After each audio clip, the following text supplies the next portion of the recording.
मैं डॉक्टर अनुपम श्रीवास्तव लखनऊ से विशिष्ट होम्योपैथी चिकित्सक। आज मैं आपको चिकनगुनिया के बारे में कुछ जानकारियां देना चाहूँगा। चिकनगुनिया दरअसल मच्छर के काटने से फैलता है। आप सभी अवगत है। एडिस ग्रुप का ये मच्छर है, मॉस्किटो है। आरएनए वायरस को फैलाता है। जो चिकनगुनिया वायरस है वो आरएनए वायरस है और इसके काटने के 1 से 12 दिन में इसके लक्षण आने शुरू हो जाते हैं और उससे तकलीफ़ होती है। फीवर आना, जोड़ों में दर्द होना, बहुत ज़्यादा दर्द होता है, असहनीय दर्द होता है, जिसकी वजह से पर्सन सफ़र करता है। और ये इस सफ़रिंग के दौरान अभी क्या हुआ है कि ये फेज़ तो निकल गया है। जब मच्छर की थोड़ी सी ठंडक बढ़ गई तो मच्छर भी कम हो गए हैं, ख़त्म हो गए हैं।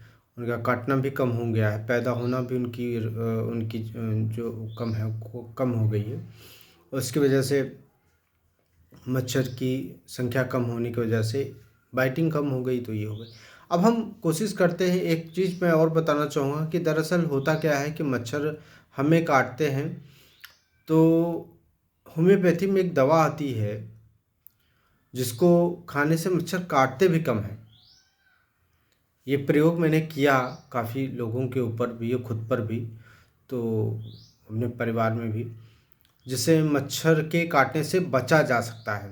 वो आएंगे तो पर आपको बाइट नहीं करेंगे। ये दवा है लेडमपाल। अगर काट लेते हैं, उसकी वजह से कोई दिक्कत होती है, कोई वायरस इन्वेट कर जाता है, तो तब भी बचा जा सकता है। तो दूसरी दवा है कैलेडियम। ये आफ्टर बाइटिंग है और prevention of biting from mosquito. लेडमपाल is the best medicine that. अब क्या क्या होता है एग्जैक्टली, ये रिसर्च का बात है कि जो मच्छर क्यों नहीं काटते हैं। क्योंकि कुछ लोगों के प्रश्न दिमाग में ये मन में ये प्रश्न आएगा कि ऐसा क्या है दवा में जो होता नहीं, काटते नहीं। पर कुछ व्यक्ति ऐसे भी मिलते हैं हमको समाज में जिनको मच्छर काटते ही नहीं है, या काटते हैं तो उनको कुछ होता ही नहीं है। बैठे रहते हैं, मच्छर उनके चिपके रहते हैं, काटते हैं पर होता नहीं है। और कुछ ऐसे होते हैं जिनको मच्छरों के बीच में बैठे रहते हैं पर मच्छर काटते नहीं। तो कुछ ना कुछ तो होता है। तो ऐसी दशा में मैंने जो देखा और पाया अपने अनुभव में वो ये कि एक लेडमपाल दवा है। 200 की पावर की दवा ले सकते हैं, 30 की पावर की दवा ले सकते हैं। ले करके मच्छरों के बाइटिंग से बचा जा सकता है। पर अगर मच्छर काट लेते हैं और उसके वायरस इनवेड होने की वजह से अगर कोई दिक्कत होती है तो वो कैलेडियम दवा है। तो कैलेडियम 30 या 200 ले सकते हैं उससे ठीक होने के लिए। अगर आप ले लेंगे तो काफ़ी हद तक बचा जा सकता है। अब बात आती है कि जिनको चिकनगुनिया हुआ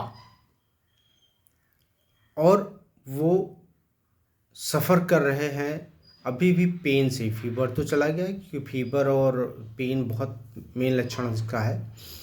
सीवियर पेन होता है जॉइंट्स में, बिल्कुल आर्थराइटिस की तरह, एग्जैक्टली आर्थराइटिस ही हो जाती है। बट होता क्या है कि ऐसी स्थिति में जब दर्द नहीं जा रहा है, काफ़ी लंबे समय तक सफ़र कर रहे हैं, तो हमारे पास भी बहुत सारे मरीज़ आए और मैंने देखा, उनको समझा और दवा दी। शुरू में तो नहीं लाभ हो रहा था क्योंकि मैं कम दवाइयाँ यूज़ कर रहा था। फिर मैंने रिसर्च किया, फिर मैंने देखा, समझा और फिर दिया दवाई उनको। लोगों को जो लाभ हुए वो 2 दवाइयाँ मैं आपको बताना चाहूँगा क्योंकि बहुत सारे ऐसे लोग हैं जो पेन किलर खा रहे हैं क्योंकि उनके जोड़ों में दर्द है, चल नहीं पा रहे हैं क्योंकि चलते समय उनको जोड़ों में दर्द, एक्सरसाइज दिनचर्या उनकी बराबर प्रॉपर नहीं हो पा रही है। तो 2 दवाइयाँ मैं आपको बताऊंगा जिनको लेने से चिकनगुनिया के आफ्टर इफ़ेक्ट्स कह सकते हैं, पोस्ट चिकनगुनिया। तो ये जो जोड़ों में दर्द है चिकनगुनिया से के फीवर के बाद, fever after chikungunya, pain, fever after chikungunya. फिर से मैं दोहराऊंगा, पेन, फीवर आफ्टर चिकनगुनिया। ठीक है, ये इसकी दवा है एक तो एब्रोटेनम 30-200 ले सकते हैं। जो सेंसिटिव पर्सन होंगे वो हाई पोटेंसी लेंगे 200, ठीक है। और जो कम सेंसिटिव पर्सन है वो लो पोटेंसी लेंगे। अब इसमें केवल यही एक फार्मूला है, more the sensitivity higher the potency. क्योंकि लोग क्या करते हैं, 30 बहुत ज़्यादा हो गई, 200 बहुत ज़्यादा हो गई, या 30 बहुत कम है, 200 बहुत कम है, ऐसा भी होता है। तो भ्रांतियाँ हैं जो फैली हुई हैं, उनको दूर करने के लिए बस यही है कि एक सरल सा तरीका है, more the sensitivity higher the potency, मैंने बताया है ये बात, और उसी को फॉलो करिए। But very simple formula. अब होता क्या है कि दो दवाइयाँ, एक तो मैंने एब्रोटेनम बताई, दूसरा एंगिस्चेराबेरा। चूँकि ये रेयर रेमेडीज़ है तो रेयर रेमेडीज़ की कम पोटेंसी ही यूज़ करनी चाहिए, ज़्यादा लाभ होता है। बट तो 30 में आप लीजिए एंगिस्चेराबेरा, होप सो आपकी तकलीफ़ दूर हो जाएगी। और अगर थोड़ा सा और लगता है कि दवा लेने की ज़रूरत है तो कालीफॉस, फेरमफॉस, मैगफॉस का कॉम्बिनेशन लेते रहिए।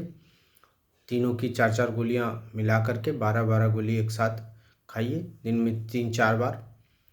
होप सो बिल्कुल ठीक हो जाएंगे, और 2-3-5 दिन में, हफ्ते भर में, सप्ताह भर में बिल्कुल फिट, एकदम स्वस्थ।